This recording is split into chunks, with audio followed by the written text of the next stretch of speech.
front of a full capacity crowd at Arrowhead Stadium. What was that experience like for you? Yeah, Arrowhead is, like I said, people told me before I came up here about how electric it is, and it topped everything I expected going into it. So it was a fantastic environment to go out there and compete. And I kind of feel like I started off a little slow in terms of the game, but kind of got more comfortable, so I didn't get in the flow of things, and then plays started coming to me as I was going through my keys and stuff that we discussed during the week. So I'm just looking forward to building on that. A lot of times rookies will say in their first game they almost have to prove it to themselves that they can, play at that level. What did that initial tackle of Nick Chubb feel like, where it seemed like he might be able to kind of cut up and score a touchdown? You were able to stop that play. Yeah, I kind of feel the same way when it comes to that.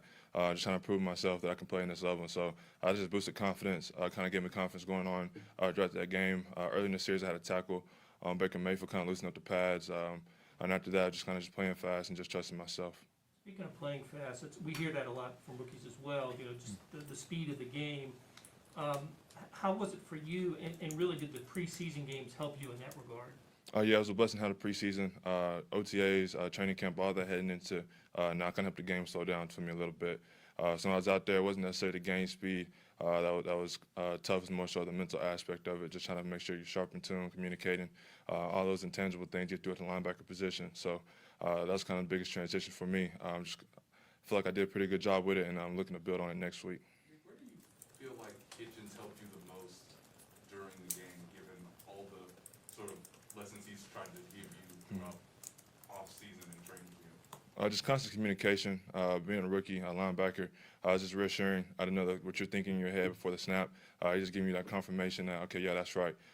So that's kind of the biggest thing he gave me during that 60 minutes of game. And just as you go into the week, he kind of gives me tips and keys of how to study film and stuff like that, what to look for. And so he's been a blessing for me, everybody else in the locker room as well.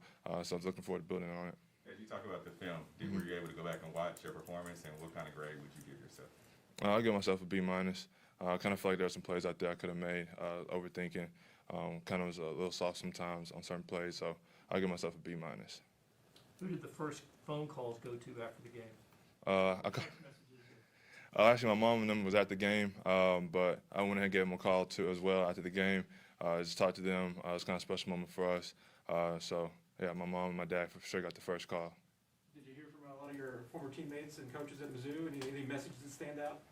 Yeah, I got to mess with everybody. All those guys supported me when I got drafted. From Martez, Chad, Trajan, Jeffco, Coach Drink, Coach DJ Smith as well, my linebacker coach. So all those guys have sent me encouraging messages throughout training camp up to this point, and I'm grateful for that. Nick, I asked a couple guys after the game about this, but from your perspective, what went right in the fourth quarter for you guys to get 3 consecutive stops to end the game? We kind of just stayed ahead of the sticks in our end. Gave them second and long, third and long. I kind of feel like that kind of helped us get key third down stops in the fourth quarter, force punch, and then ultimately getting a turnover at the end. I kind of feel like every one of those little bitty plays throughout there kind of helped us get stops, and then ultimately get an interception in the game. You played 45 total defensive snaps. I think only Anthony Hitchens played more than you out of the linebacker core, including a lot in nickel. What did you do, or what helped you prepare yourself to play a lot in the nickel package, even from training camp or even some of the preseason games? Yeah, during training camp, we first started with the vets. That kind of helped me out along the way, especially when they were down, dinged up a little bit during training camp. That kept pushing me to be more advanced in my mental aspect of the game. And so I kind of learned both positions. And so kind of knowing that this dude's doing this, so I know I have to do this type of deal. And also just trying to be open and learning.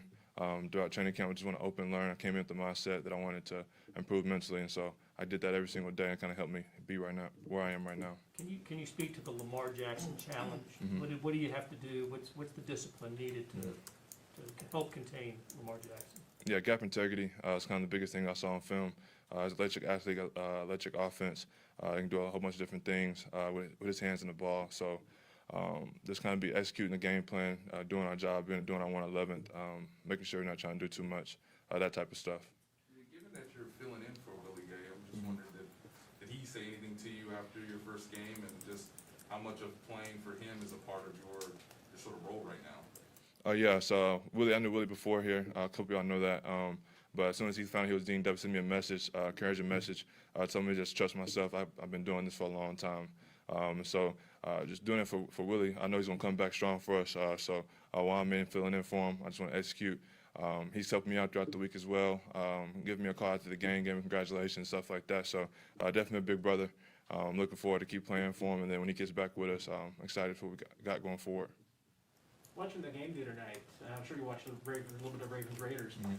How's it different, now watching it as an NFL player, knowing you're scouting future opponents versus, watching as a fan? Yeah, I actually joked around with my dad on that one. Just a different perspective of the game that I kind of got. So I was watching it, trying to looking at it as a what can I do to kind of stop it, rather than just watching for enjoyment. So it's a little different, but again, it's a blessing to be here. Okay, thanks, Nick. Thank you.